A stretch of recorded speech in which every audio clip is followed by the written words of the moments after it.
Chers élèves, bonjour. La séance d'aujourd'hui s'adresse à tous les élèves de la 3e année du collège. Elle s'inscrit dans le cadre de la période 6. La compétence prévue pour cette période, c'est comprendre et produire une nouvelle. Aujourd'hui, nous allons assister à une activité augurale, c'est-à-dire une certaine présentation d'un genre littéraire que vous allez étudier pendant le reste de l'année, c'est la nouvelle. La nouvelle, c'est une petite histoire. Elle est différente du conte parce que le conte s'inscrit dans un temps indéfini et dans un lieu indéfini. Il y a des personnages stéréotypés dans le conte, comme les princes, les princesses, les rois, les reines, les sorcières.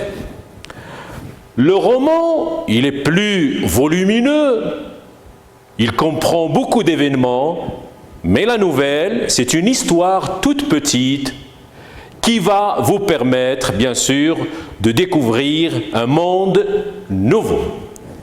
Alors, l'objectif de cette séance, c'est reconnaître les caractéristiques de la nouvelle. Alors, première définition, qu'est-ce que c'est qu'une nouvelle? Eh bien, la nouvelle, c'est tout simplement, c'est un récit court, c'est-à-dire petit, de construction dramatique, c'est-à-dire il a des événements.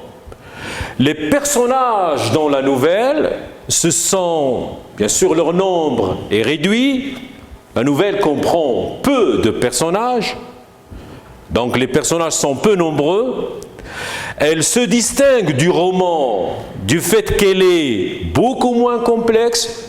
C'est un récit très simple et elle va à l'essentiel. Le roman est très complexe. Donc voilà une définition de la nouvelle. La structure narrative à laquelle obéit la nouvelle est la suivante. Donc toute nouvelle commence par une situation initiale, c'est-à-dire un début. Dans cette situation initiale, il y a d'abord une situation stable, c'est-à-dire une situation de tranquillité, de calme, absolument et véritablement une situation calme.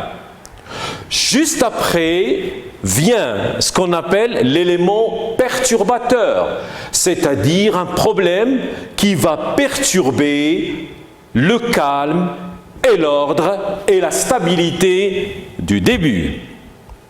Alors pour retrouver ce calme, pour retrouver cet ordre et cette stabilité, on va bien sûr passer à une autre étape qu'on appelle les péripéties. Les péripéties, ce sont les événements provoqués par l'élément perturbateur. Donc on va bien sûr entrer dans une série d'événements et d'actions pour retrouver le calme et bien sûr la tranquillité du départ. Et l'étape finale, c'est la situation finale. Donc après ces événements et tous les problèmes qui ont été posés par l'élément perturbateur, on va maintenant les résoudre. La situation finale comprend une étape de résolution des problèmes, c'est-à-dire on va trouver des solutions à ces problèmes, et un retour au calme du début.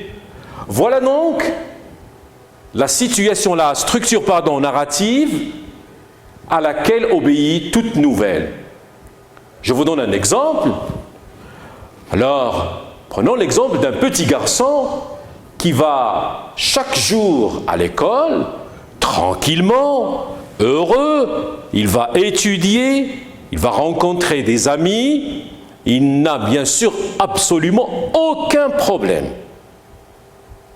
Ça, c'est la situation initiale. Mais un jour, il rencontre sur son chemin un chien qui va l'attaquer. Et là, c'est un problème. Donc l'enfant, le petit garçon, est mordu par le chien, un gros problème. Donc on passe maintenant aux péripéties. Donc l'élément perturbateur, c'est le chien qui a attaqué ce petit garçon. On passe aux péripéties, on va bien sûr emmener l'enfant à l'hôpital. On va le transporter dans une ambulance pour l'emmener à l'hôpital. Le médecin va lui administrer des médicaments, il va le soigner, et l'enfant, bien sûr, va rentrer chez lui, mais il est toujours malade. Après quelques jours, l'enfant a rétabli, il est guéri. Voilà, le problème commence maintenant à trouver une solution. On passe à la dernière étape. Il va bien sûr retrouver sa santé, sa joie du départ, et il va retourner à l'école, rencontrer ses amis, et c'est ça, bien sûr, la structure narrative à laquelle obéit toute nouvelle. Donc nous sommes partis d'une situation initiale, nous passons par des péripéties pour aboutir finalement à la situation finale. Alors, caractéristiques, nous passons maintenant aux caractéristiques de la nouvelle en général, de toute nouvelle. Donc, toute nouvelle comprend une action simple. Il n'y a pas beaucoup d'événements, il y a un seul événement. Un seul événement est traité parce que c'est une toute petite histoire. L'action se passe dans un temps bref et un espace précis. Les personnages sont peu nombreux et le dénouement, c'est-à-dire la fin de l'action, peut être parfois heureuse, parfois malheureuse ou parfois inattendue. Eh bien, c'est ce qu'on appelle la chute. Une fin à laquelle on ne s'attend pas. C'est ce qu'on appelle généralement la chute. Voilà donc une présentation de toutes les caractéristiques de la nouvelle. Parce que la séance d'aujourd'hui, c'est une séance qui va vous parler de la nouvelle en général, et les séances qui suivent vont bien sûr vous expliquer comment s'articulent les événements dans une nouvelle, partant bien sûr de la situation initiale et aboutissant à la situation finale.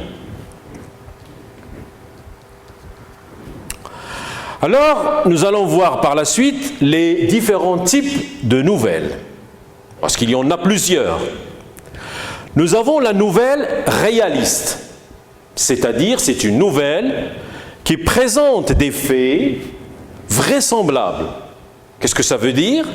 Ça veut dire que les personnages ressemblent à tous les humains, ils sont tellement vrais ou vraisemblables qu'on les croirait pour des personnages réels. C'est ce qu'on appelle généralement le fait de réel. Donc les personnages ressemblent à nous, les lieux ressemblent aux lieux que vous connaissez, et bien sûr, cette nouvelle s'appelle une nouvelle réaliste, parce qu'elle ressemble à la réalité. Il y a aussi la nouvelle policière. Cette nouvelle, elle a une caractéristique précise, c'est qu'elle se concentre autour d'une intrigue de type policier, c'est-à-dire, dans une nouvelle policière, il y a un crime, et ce crime doit être élucidé à travers une enquête. Dans la nouvelle policière, nous trouvons des personnages types comme le criminel, le voleur, le policier, l'inspecteur, le médecin légiste, les témoins, etc. Donc, La nouvelle policière se caractérise par cette enquête pour trouver le mobile ou le motif du criminel qui a commis un crime. Il y a aussi la nouvelle fantastique. La nouvelle fantastique, ou le fantastique en général, c'est l'intrusion d'un élément inexplicable, un élément qu'on ne peut pas expliquer, un élément étrange qui intervient dans la réalité. Supposons que vous êtes là chez vous, assis dans votre fauteuil ou sur votre chaise, et vous voyez qu'une table est en train de bouger, ou bien un objet est en train de parler. Donc c'est étrange. Alors l'intrusion d'un élément inexplicable qu'on ne peut pas expliquer, cet élément qui va créer l'angoisse et la peur, eh bien, c'est ce qu'on appelle le genre fantastique. Il y a également la nouvelle de science-fiction. Bien, la nouvelle de science-fiction, c'est une nouvelle qui a un caractère précis. Elle se focalise donc sur le futur. Elle intègre des robots, des machines technologiques. Elle se passe dans l'espace, dans des lieux complètement à l'extérieur de notre planète. C'est ce qu'on appelle une nouvelle de science-fiction. Mais vous aurez affaire, bien sûr, à la nouvelle réaliste et la nouvelle policière. Maintenant, nous passons aux caractéristiques de la nouvelle policière, puisqu'elle diffère de la nouvelle en général par quelques caractéristiques que vous devriez savoir. Les caractéristiques de la nouvelle policière sont les suivantes.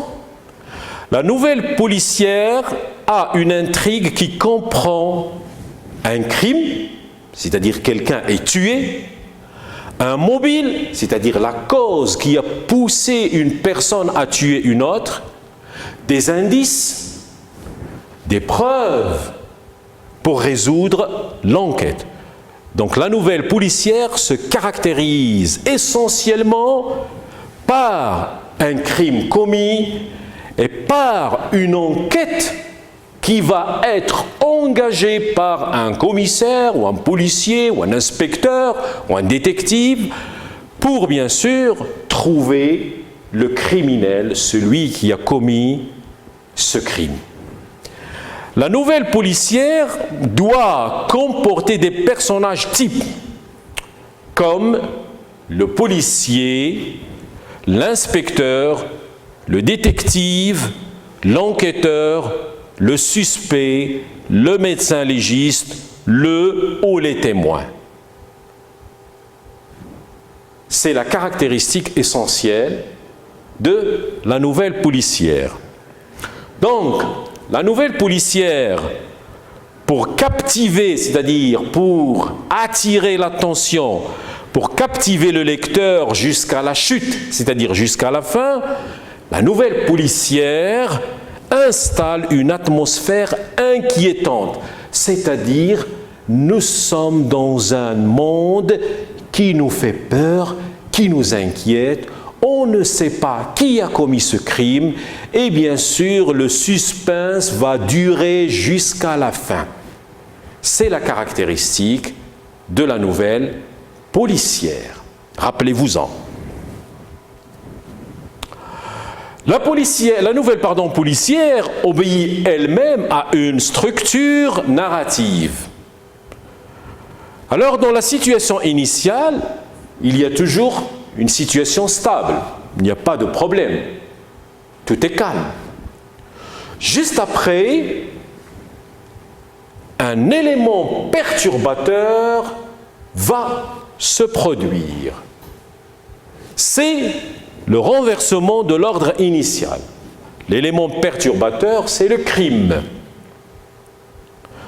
Les péripéties. On va essayer de mener une enquête pour trouver celui qui a commis ce crime. Et pendant les péripéties, nous allons assister, vous allez lire des événements provoqués par l'élément perturbateur. Et on arrive au dénouement qui comprend deux moments.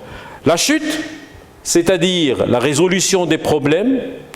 On peut aboutir à une fin heureuse ou malheureuse.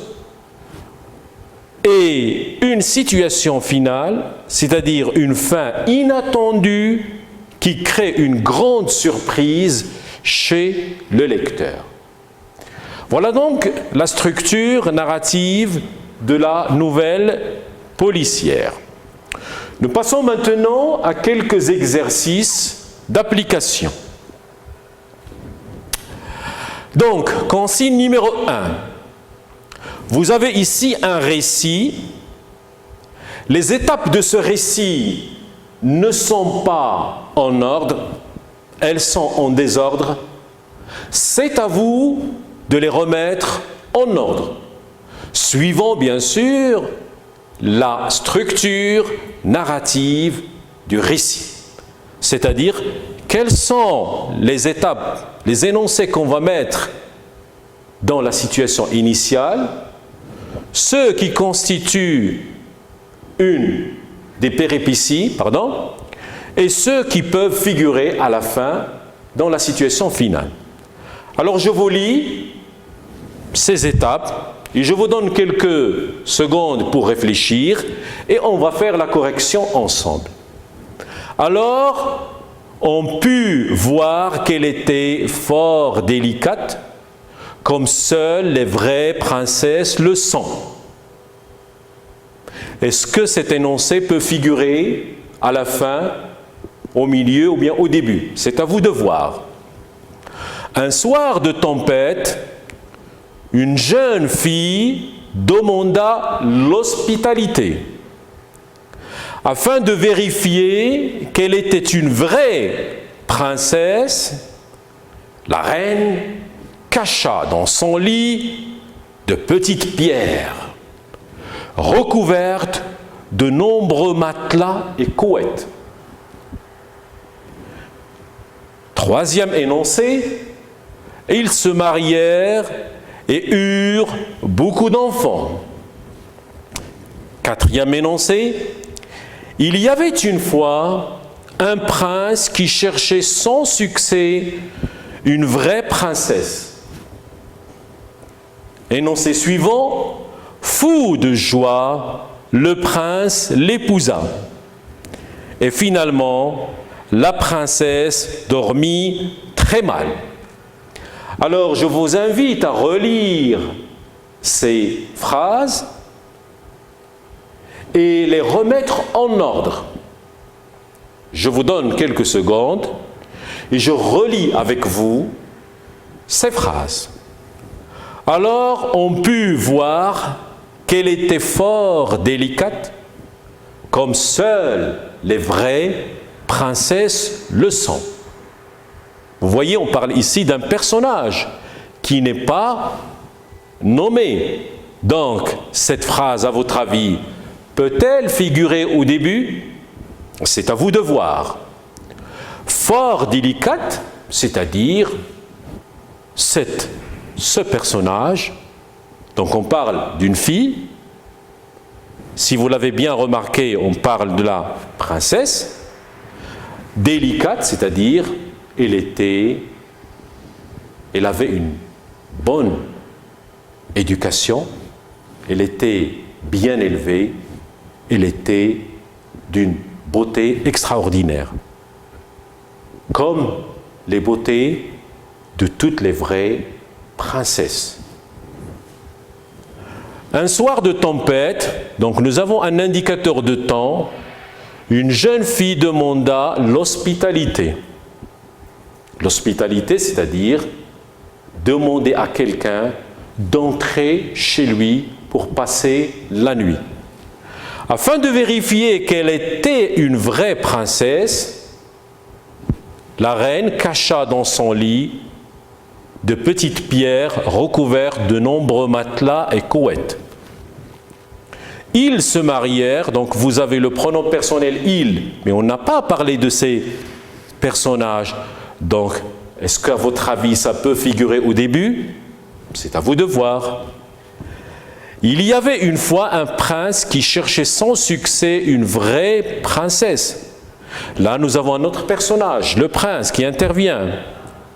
Fou de joie, le prince l'épousa. Donc, le prince épousa qui? Bien sûr, vous l'avez deviné, il va épouser la princesse. La princesse dormit très mal. Donc, j'espère que vous avez trouvé l'ordre. Et maintenant, nous allons passer à la correction. Voilà. Donc, le début ne peut être que cet énoncé qui commence par cette tournure temporelle qui inscrit le récit dans le passé. Il y avait une fois un prince, voilà le personnage principal, qui cherchait sans succès une vraie princesse. Donc dans la situation initiale, nous avons un prince qui cherche une princesse. Alors, un soir de tempête, une jeune fille demanda l'hospitalité afin de vérifier qu'elle était une vraie princesse. La reine cacha dans son lit de petites pierres recouvertes de nombreux matelas et couettes. Voilà un élément inattendu auquel on ne s'attend pas. C'est l'arrivée de la princesse. La reine, qu'est-ce qu'elle a fait? Elle a mis des pierres dans le lit de la princesse pour découvrir si elle était une vraie princesse. Qu'est-ce qui va se passer? L'événement numéro 1, la princesse dormit mal. Bien entendu, c'est une princesse. Elle a l'habitude de dormir sur des lits confortables. Alors, donc, l'adverbe « alors » exprime une conséquence, un résultat. Alors, on put voir qu'elle était fort délicate, c'est-à-dire qu'elle était de la race des princesses, comme seules les vraies princesses le sont. Situation finale, fou de joie. Qui est-ce qui est fou de joie? C'est le prince. Fou de joie, le prince l'épousa. Il épousa la princesse, c'est-à-dire il va se marier avec la princesse. Donc, le problème que le prince avait au départ est résolu à la fin. D'accord? Ils se marièrent et eurent beaucoup d'enfants. Voilà donc la séance. Une séance qui va vous permettre d'attaquer un genre auquel, bien sûr, vous serez habitué, un genre littéraire nouveau, c'est la nouvelle. J'espère que vous avez bien compris ce qu'est une nouvelle, sa structure narrative, et on se donne rendez-vous pour la prochaine fois pour une séance de lecture d'un texte extrait d'une nouvelle. Et merci.